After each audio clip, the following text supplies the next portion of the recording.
Hey guys, Doward here. Want to have a little talk to you about ripping on a radial arm saw. You'll notice I'm missing my anti-kickback finger there, if you will. I've got it around here somewhere. Actually, I misplaced the damn thing and I gotta find it. But what I wanted to talk to you guys about is a little bit of physics here. Okay. If you remember correctly, I've got a negative hook blade on here. It's got a negative face on the teeth. The blade rotates, as you see, downward. Okay.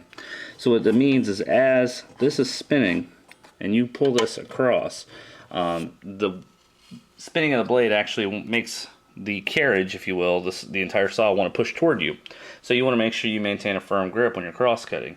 Now, the flip side of that, of course, is as these teeth are spinning downward, they're shoving your work into, or shoving it up into and against the fence, which gives you a nice clean cut. Now when you're ripping, you don't have that, okay?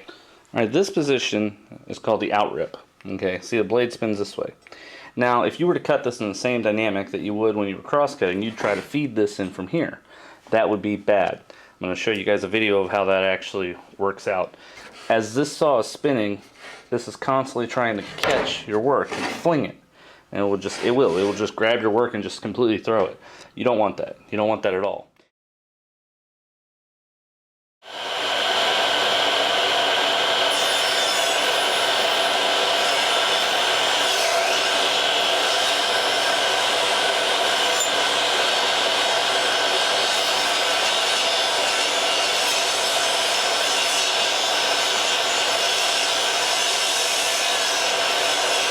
Feed when you're ripping, you want to feed it kind of against the blade.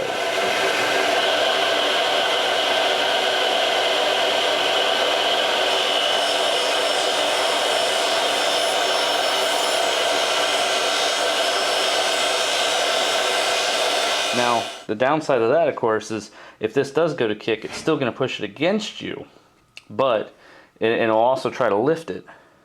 That's where the fingers there come in handy, because they'll actually, grab the work and keep it from flinging out. Alright, so what kind of things cause kickback?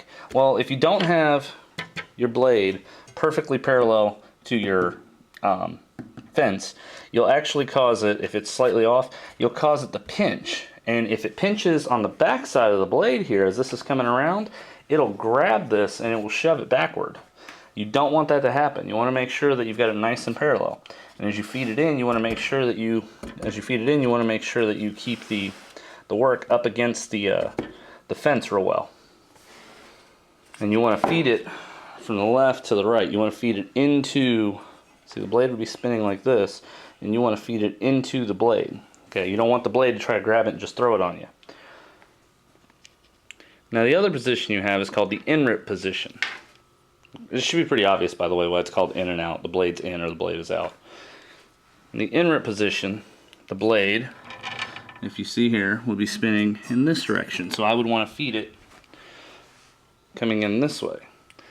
So it comes in. Now, ripping is one of the biggest reasons to make sure that you've got a negative face blade on here. Because what will happen, if you look real carefully, so if you look at these, the blades, the face of each of the cutting areas is actually at a slightly negative angle, as in it's actually facing this way instead of like you would normally think of your teeth, digging in.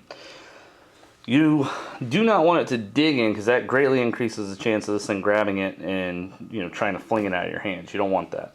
You want to make sure that you've got a nice negative face blade on there, so that as the blade bites into it, it bites in at an outside angle coming in, instead of trying to jam into it, it comes in at a much smoother angle.